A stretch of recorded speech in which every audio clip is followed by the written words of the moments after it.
Hey guys, welcome back. Tisha here, back for another Real Housewives of Atlanta review, season 16, episode 9, Blame It on the Henny. I am tired. I am tired of these women. I am tired of the peanut galleries and the followers and the liars and the enablers. It's so much annoying things going on in this episode that I don't even really want to review it.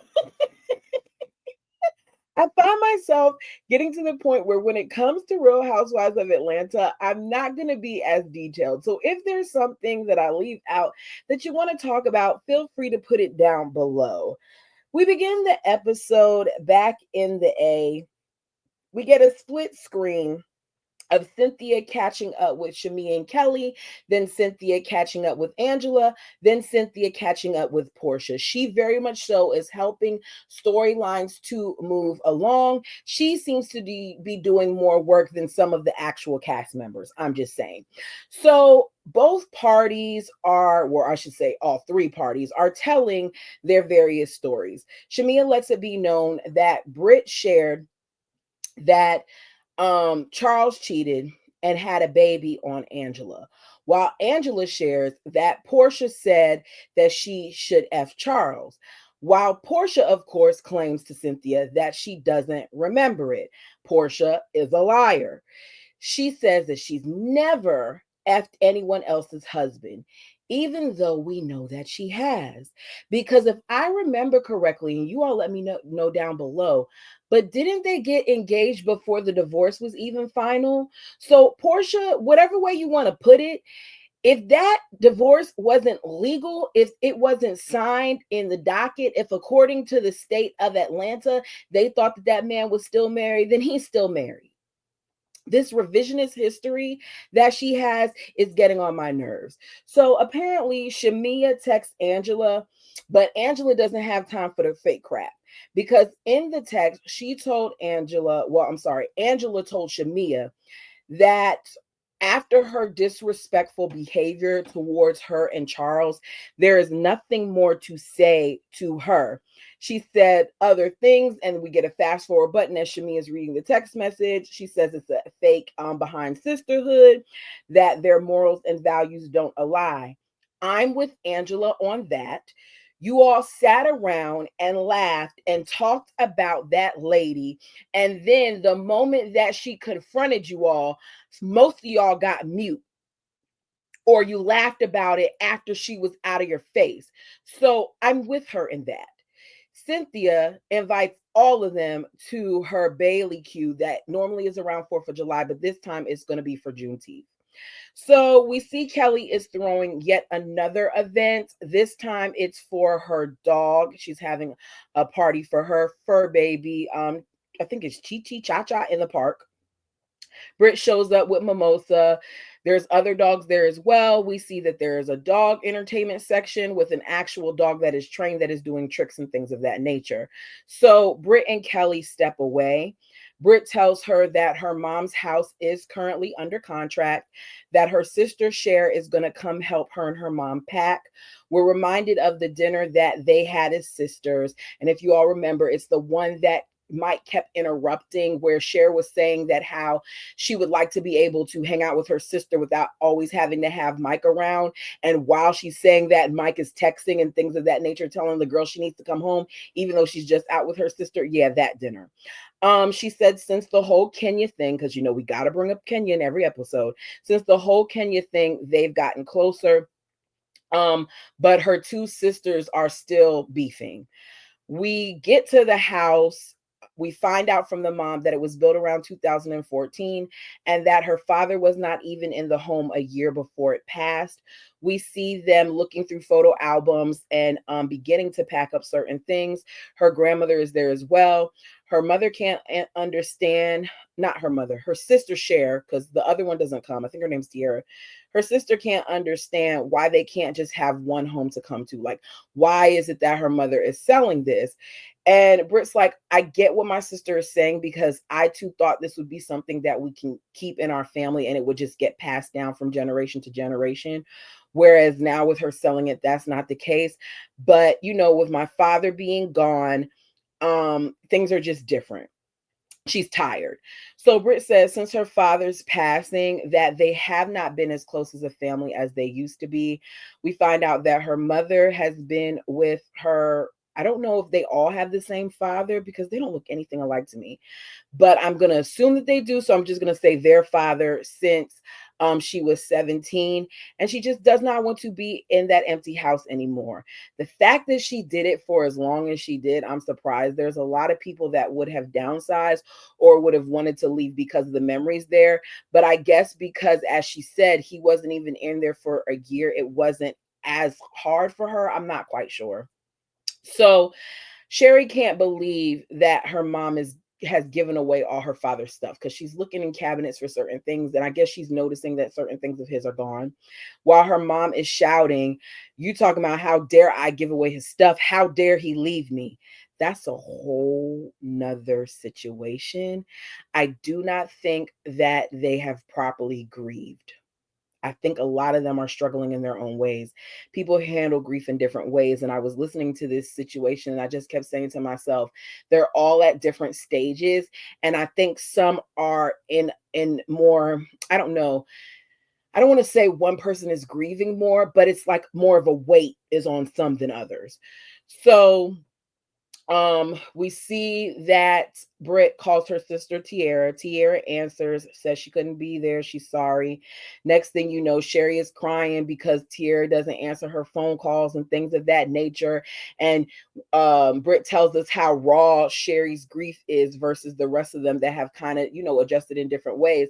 And I'm wondering, like, is the issue that y'all are tired of the weight of her grief and that's why Tira isn't talking to her, or is there something else? Because you keep telling us different reasons as to why people aren't communicating. I thought they just had a beef with you. I didn't realize that they had a beef with each other, but correct me down below if I'm wrong. My summary to all this is that they need help. So Pilar, Portia's mom, and Lauren's daughter are at Portia's mother's house. Portia arrives with a feel better gift for Pilar because she said her energy's been down and she wants to cheer her daughter up since Portia's energy has been down. At first, I didn't think she wanted the dog because of the way she looked when Portia brought it in, but I think she just needed to get comfortable. So she got her a cute little doggy. As the kids are playing with the dog, she talks about the divorce with her mom and her sister. She claims that it's almost over because of the prenup, but I think he's still married to her. Are they still married? Put it down below. So Portia claims that she could not enjoy the remainder of her trip because she found out that Dennis had filmed with Drew. Girl, please. You got so much stuff going on with you and Simon and all the drama and all the things are coming out and you want to stick to this whole Drew and Dennis situation. Are you married to Simon or are you married to Dennis? I'm just wondering. So rather than telling her that it's not a big deal, her mother and her sister act like she is valid in her thoughts and her feelings. She says that at this point, her and Dennis aren't going to be able to be friends. She's just going to make it about PJ, because she wants him to choose the both of them, like, and he's not. It's not about him choosing you, not for this. And when you keep putting up false allegations the way you are and saying the things that you are, you're going to cause trouble, not just for Drew, but for Dennis as well. You're doing too much, because she even makes a comment about how he's busy going to the back of Housewives or something like that. She makes a lot of insinuations that just, I don't think she should. So she then talks about Angela overhearing her. First, she claims that she doesn't remember. Then in confessional, she says, I did hear something about Big Bird. She says, but I don't call her Big Bird. Then when she gets in front of her sister and her mom, she says, I call her Big Bird. Once again, confirming she's a liar.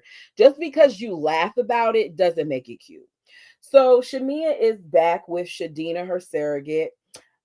She's there to meet her future surrogate for this baby that she wants to give her husband, which we know she wants a boy for him. This is her second journey of IVF, and because of the complications she experienced with her daughter, she's nervous, which is understandable. So we meet Asha. Asha came in looking like she didn't know that she was about to be filmed. I'm not, look, y'all see how I look right now, but because I know I'm on film, I said, let me put on a hat. It makes it look a little bit better, looks a little bit more tamed. I need a little bit of conditioner or something. Anyways, my point is, I know that I'm on film, so I want to kind of look a little, appropriate. She had two different styles going on in her head, and I'm gonna be honest, I was a little distracted.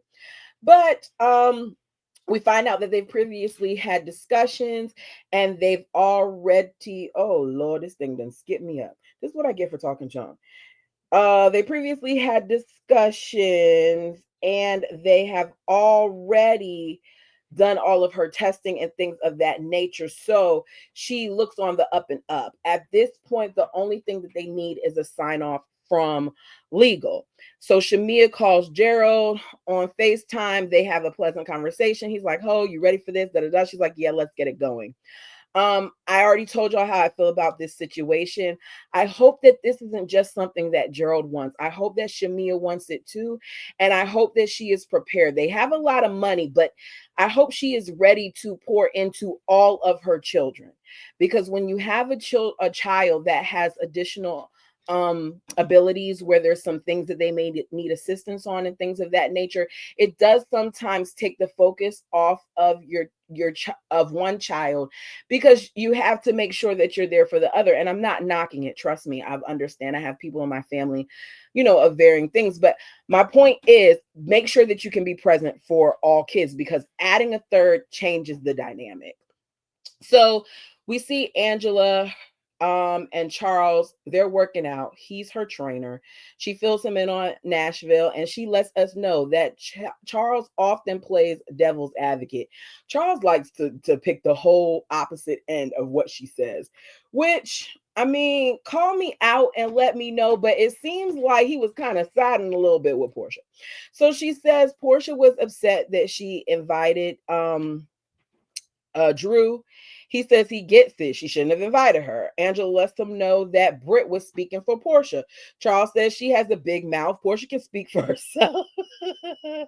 How about Portia's a grown woman? She can speak for herself. Angela says, I asked Portia, why did you take that lady's husband? Charles says, now, how do you know that she took that lady's husband? You were wrong for asking her that. Angela says the streets talk. He's like, the streets can lie, whatever. Angela says, you want to stay on the Portia wagon. Well, she and the others also said that you have a girl in New York. Portia said you're easy to F. Anyone could F you, even she could.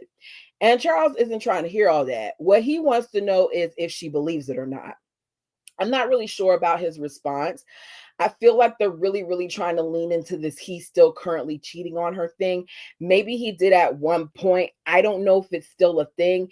Either way, Angela, you should have came to the forefront if this is true and tell all your tea. Don't give them the opportunity to tell your business when you know yourself that there may be some things to discuss. So she let him know that she confronted her after she heard what she said, and she went downstairs to the pool and it got real. He wants her to show them the west side of Chicago. And I'm listening and I'm like, she don't even have to do all that, because a lot of these women just like to run their mouths. And they proved it to me in the last episode and in this one. So Portia is back at her mother's house because she's getting an au pair. That is a live-in situation. She invited Dennis over to meet her. I do not understand why you invited Dennis over to meet her. If you were so concerned about Dennis's opinion about this young lady, I would think that you would have clued him in on the whole process, because it's clear that she already hired her, because she comes in with a bag. The assistant has been talking to her. They're already prepared to take her to Portia's actual house to get her, all settled in there and stuff. And they have like some goodies there for her and a welcome home cake. So Dennis, according to Portia, is an honorary house husband. And he proves it, I guess, because he joins her in confessional and he sits right beside her. She brings up Drew again and him filming. And Dennis claims he wasn't filming, that he came into the session and just magically the cameras were there. Well, production shows us that that's not true, that the cameras were already set up and he was filming well before Drew even came into the room, before she even came into the scene. He then says Portia scared Drew, and now she's not even signed to him anymore. I don't know if I buy that, especially because we see that in recent weeks when she's been promoting the album, she's been tagging him in it. So they must be working together in some capacity. I also don't buy Portia when she says that Drew tried to sleep with him, saying that Dennis told her that. So she takes her phone and she says, yeah. So she's doing like this, looking at messages, right? She's scrolling. And she read, you said, let me take your glasses. Let me put them on. It very much so gives for flirtation between those two. So she puts on the glasses. You said all you had to do was say yeah. So you try to F her? You said all you had to do was say yeah. Portia, you're missing a whole bunch. They didn't show us the whole thing because they had it blurred out. Why are you pulling this out of thin air? He tells her, you interpreted it wrong. I'm not the one trying to do anything with her. I am tired of Portia trying to throw all this crap out here. I don't even remember if I said it again, but it's here in my notes, especially knowing what she is going through with Ralph.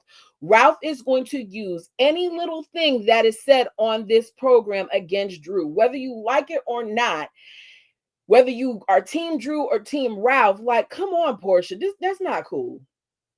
Especially because, let's be clear, if it was Portia can't even answer basic questions about Simon. So you wouldn't like it if people were putting stuff out there. If Drew was saying things about you and Simon, you can't even answer a question in regards to why you took that lady's man.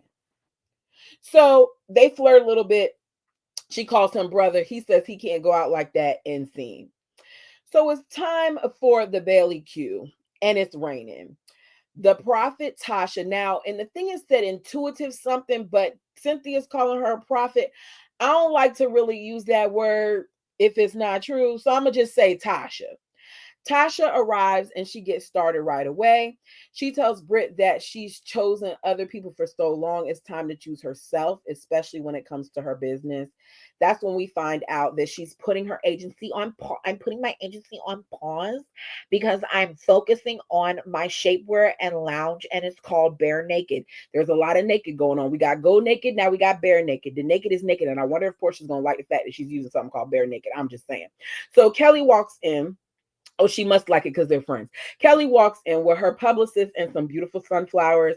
Angela arrives, and Britt isn't wasting any time picking. Like, it's the moment that Angela walks in her yellow, she's like, that face that she does where it looks like something smells. She's making that face. So Angela makes a comment. And I'm listening to her and I'm thinking, ever since, not Angela, Britt makes a comment because Angela goes to hug Tasha and something gets knocked over. So she's talking about the vibes of it all. And it just reminds me that Britt has still not let go of the fact that Angela clocked her at that lunch when she pointed out there's no way that you lost your license just off of that. So you haven't let it go. So her face is all balled up. Tasha tells Kelly to focus on her new beginnings, that she went through a lot in her marriage. She went through depression.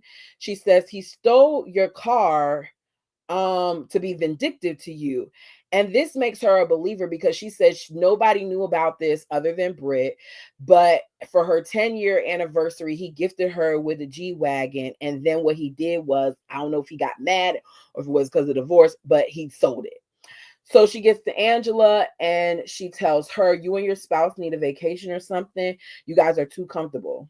She says, you need to get, sexy. And Angela is a good sport. She says, okay, let me go on Victoria's Secret and look up some stuff. But she tells us Charles' love language is a clean house. And girl, I get it.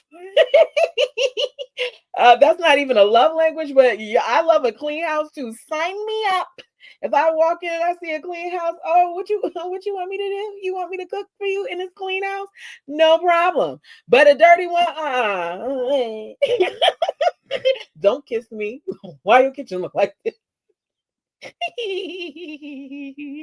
Love you, babe.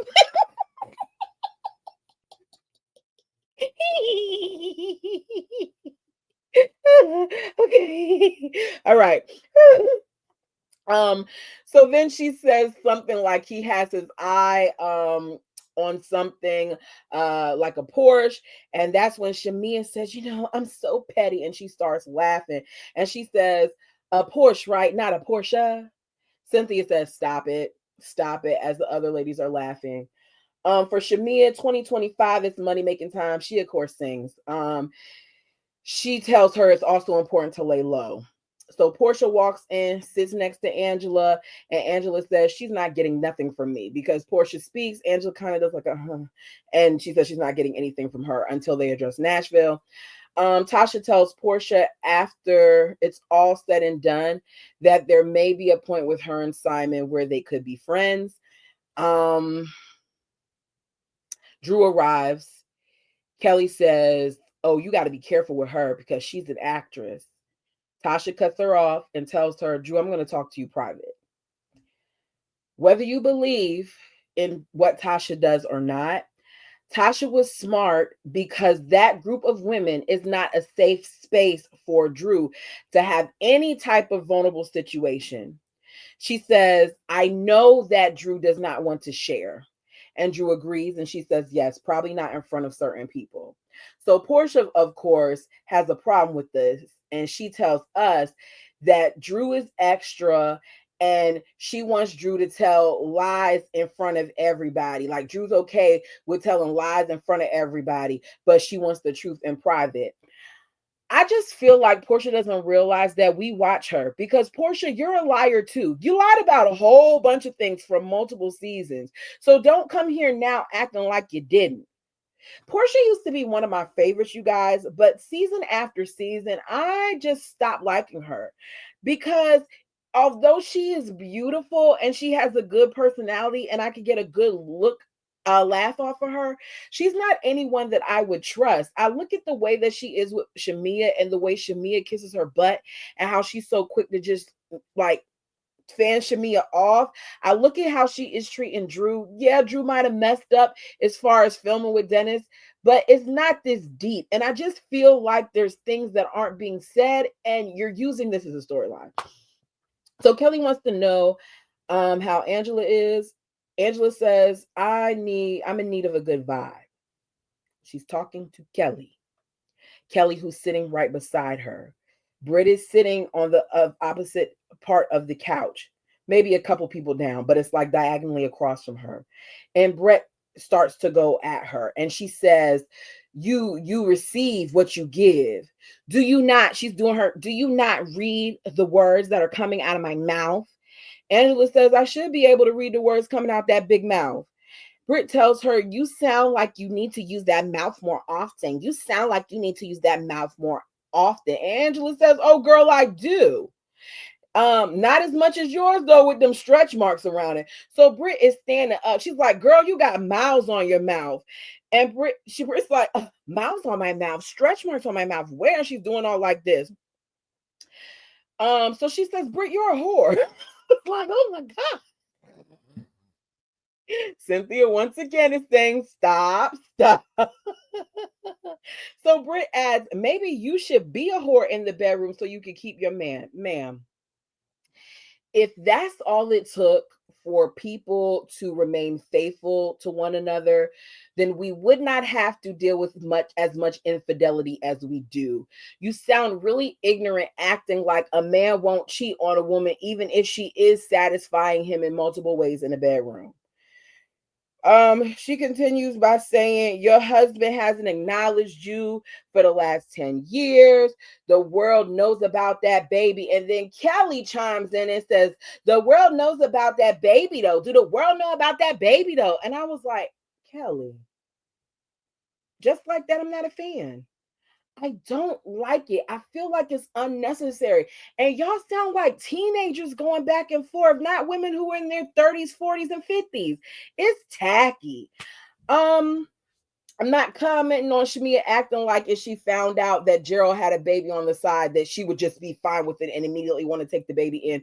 No, if you knew your husband was cheating on you, you would be a little apprehensive too. Drew steps away because she says she wants to protect her peace, but she comes back, and when she does, she asks if Angela's okay. Angela's good. She don't need them.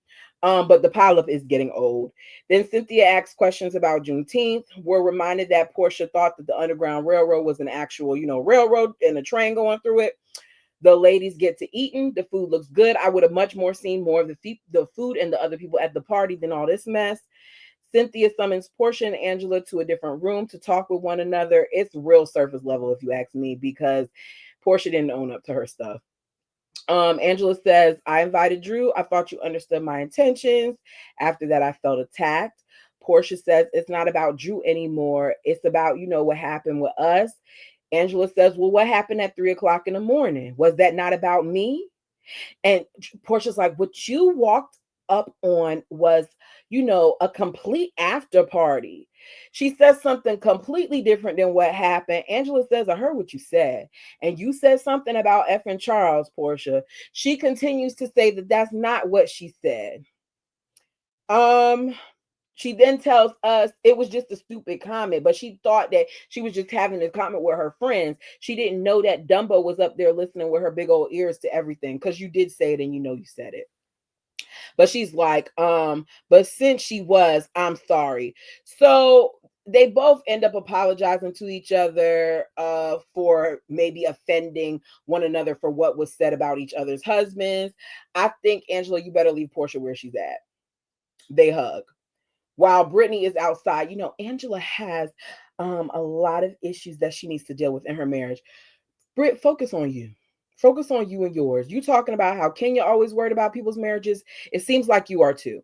So Shamia then comes in acting like she's surprised about the part that she played, and Angela feeling some type of way in regards to her. Angela lets her know your best friend told you as a married woman that she would go and F another married woman's husband, and you didn't check her. Angela, why would she? She did the same thing when it came to Fallon. Your friend, your best friend at some point told Shamia that she was interested in Simon. Best friends have certain conversations, and at some point that happened. Trust me. Shamia says, it's not my fight. Y'all were going back and forth with each other. I was laughing at everyone. No, you weren't. You were too busy kissing Portia's butt to laugh at anybody else. You were making sure that you laughed at the things that she would deem was acceptable. Then she talks about how I even laughed at my uncle's funeral. And Angela's like, you know what? It's not, I can see that you're gonna take this somewhere else. So let's just leave it where it is. Angela tells us she don't want to be bothered with her anymore. And I don't think you should be bothered with them. Shamia does her whole like, I'm sorry, Angela. I like you. I want to love you. In the confession, womp, womp, womp. You guys, let me know what you thought about this. Yeah, I think based on what's to come, it looks like it's going to pick up and get a little better. I'm interested in seeing the fallout between Britt and Kelly. I'm interested in seeing these women stop feeling the need to piggyback on somebody else's issue and stick to their own. But like the video as it helps the channel, and until next time.